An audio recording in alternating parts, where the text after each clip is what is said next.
Les capucins, c'est une pâte sans gluten à base de sarrasin qui se présente sous la forme d'un cône dans laquelle on glisse notre production avéronaise. Ça peut être de la viande, ça peut être du légume. J'avais envie de mettre mon acquis de cuisinier au service du plus grand nombre et nos producteurs qui sont éteints, qui sont un peu dans l'oubli.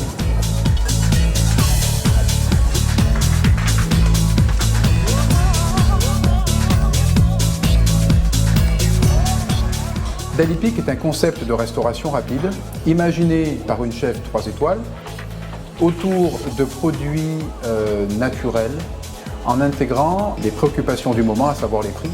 L'originalité de Daily Peak est d'avoir intégré le principe de la pasteurisation dans l'imagination des recettes d'Anne-Sophie.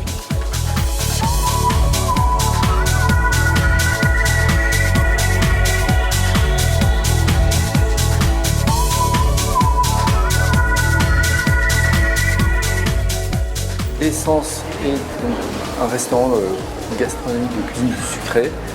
La cuisine sucrée, c'est une cuisine très légère, très innovante, très créative, et c'est aussi une cuisine qui exploite le sucre naturel des fruits, légumes et autres végétaux. Ça permet aux clients de vivre une expérience très innovante, très inédite, qui procure des émotions complètement différentes. Il va prendre du plaisir déjà rien que par les yeux, et ensuite il va prendre un autre plaisir quand il va manger.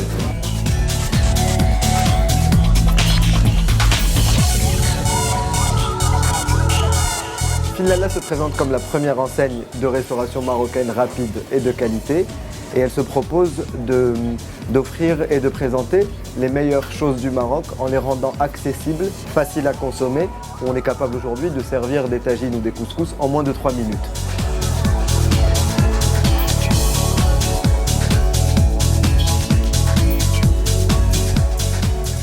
C'est un nouveau concept street food qui a ouvert il y a 1 an. Et donc est spécialisé en fait dans les mezzés.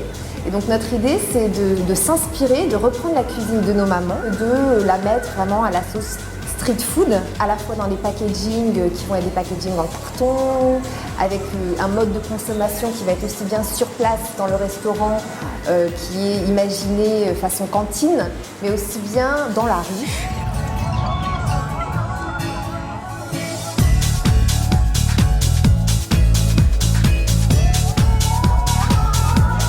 Peko Peko, c'est le bruit du ventre quand il a faim au Japon.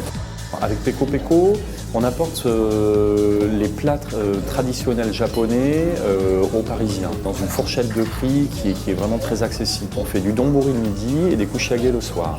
Le donburi, pour le midi, c'est du riz avec une garniture par-dessus. Le soir, ce qu'on fait, c'est des kuchiage, c'est des brochettes panées, dans un cadre français quand même. Ça, c'est assez important.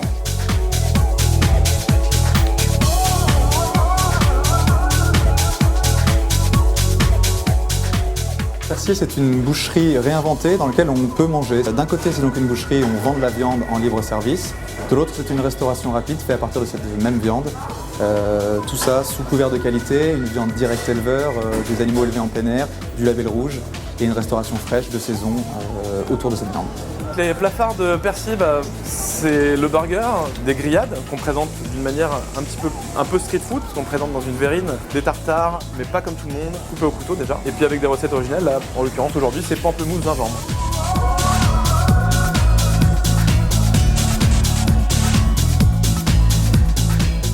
Pléthore et Balthazar, c'est une histoire de 2 passionnés, donc Fabien Chalard et moi-même. On a souhaité faire un lieu qui nous ressemblait, qui soit une transposition idéale de nos 2 passions pour la gastronomie et pour le vin. Pléthore et Balthazar est un lieu unique qui répond, je pense, aujourd'hui au mode de consommation urbain, aux tendances d'aujourd'hui. Le bien manger, un souci d'esthétisme et aussi le décloisonnement un peu des activités, de passant de la restauration à un côté bar à tapas, bar à vin, salon de thé et épicerie fine.